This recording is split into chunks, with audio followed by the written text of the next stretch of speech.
अब तो दुनिया में आज ही रिपोर्ट आ गई है कि 21 लोग के करीब हो गया है, तब हर जगह जांच तो हो रही है। जब कहीं भी निकल गया तो इसका मतलब है कि फिर से तीसरे फेज का खतरा तो है ही। इसलिए हम लोग पूरे तौर पर अलर्ट हैं और हम लोगों की तरफ से तो जारी कर दिया गया और हमारे मंत्री जी ने भी इसके बारे में सब कुछ बता दिया है। तो उसको लेकर के हम लोगों ने मीटिंग कर ली और क्या क्या करना है उसके लिए पूरे तौर पर सब लोग सजग हैं। कोरोना का 5वां वेरिएंट है, अभी तक अल्फा डेटा वगैरह करके और 4 वेरिएंट आए हैं। तो ये 5वें वेरिएंट के बारे में जैसे ही राज्य को जानकारी मिली WHO के माध्यम से, तो तुरंत हम लोगों ने इसको लेकर मुख्यमंत्री जी की अध्यक्षता में हाई लेवल मीटिंग किया और उसकी पूरी तैयारी हम सब लोगों ने शुरू कर दी कि जैसे बाहर से कोई लोग आते हैं तो उसकी तुरंत हम लोग जांच करवाएं। हवाई अड्डों पे जांच को और सघन कर दिया गया और जो विदेश से आने वाले लोग हैं उनका RT-PCR टेस्ट और रैपिड टेस्ट भी हम लोग कराना शुरू कर दिए हैं। और कोरोना के ओमिक्रॉन वेरिएंट और तीसरी लहर को लेकर बिहार में चिंताओं का दौर चल रहा है। आपने सुना क्या कुछ मुख्यमंत्री नीतीश कुमार और स्वास्थ्य मंत्री मंगल पांडे ने कहा कि कैसे बिहार ओमिक्रॉन वेरिएंट को लेकर पूरी तरीके से सतर्कता बरत रहा है। चलिए सबसे पहले आपको बताते हैं कि आखिर क्या है कोरोना का ये ओमिक्रॉन वेरिएंट।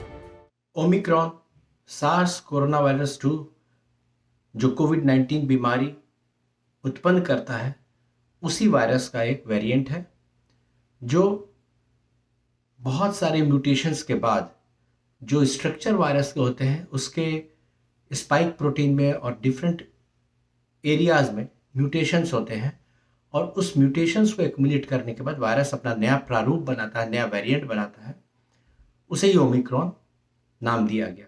आइए जानते हैं आखिर कब पहचान में आया ओमिक्रॉन वेरिएंट।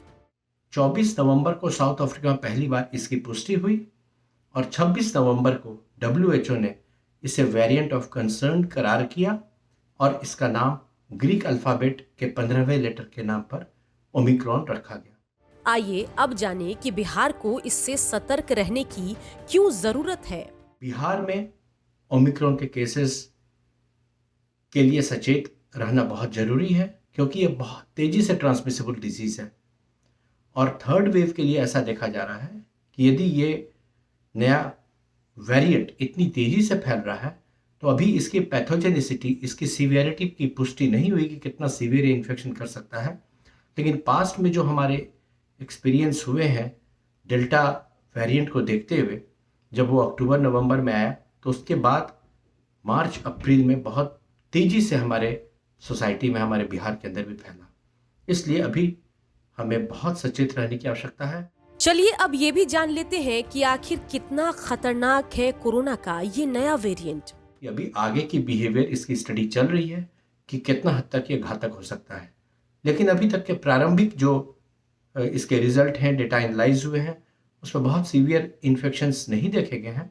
लेकिन फिर भी अभी आगे आने वाले दिनों में, कुछ वीक्स में ये पता चलेगा कि कितने तेजी से ये गंभीर रोग में कोई उत्पन्न कर सकता है। और इस वेरिएंट पर वैक्सीन कितनी असरदार है ये भी जान लेते हैं। जहां तक इस वेरिएंट के अगेंस्ट वैक्सीनेशन का सवाल है तो अभी भी वैक्सीन किसी भी मूल वेरिएंट जो सार्स कोरोना वायरस 2 के हैं उनके अगेंस्ट में कार्य कर रहा है और ये जो एक्सपेरिमेंट्स और जो एनालिसिस अभी तक के डाटा के हुए हैं तो उसमें ये भी है कि कम से कम कुछ क्रॉस इम्यूनिटी इस वेरिएंट के अगेंस्ट भी हमारा वैक्सीनेशन देगा।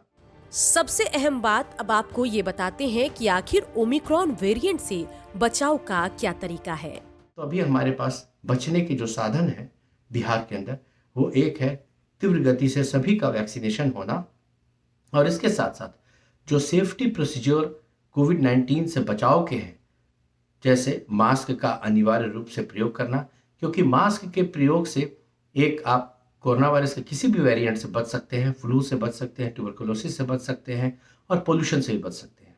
दूसरी चीज़ है सेफ डिस्टेंसिंग, 2 व्यक्ति के बीच में कम से कम 6 फीट की दूरी। तो जानकारी मिलने के बाद उम्मीद यही कि आप एक बार फिर कोरोना के इस नए वेरिएंट को लेकर सतर्क हो जाएंगे और जल्द से जल्द कोविड वैक्सीन के दोनों डोज लगा लेंगे। साथ ही घर से बाहर निकलते हुए मास्क का भी जरूर इस्तेमाल करेंगे। और दूसरे लोगों से उचित दूरी बनाकर चलेंगे। ब्यूरो रिपोर्ट, बिहार तक।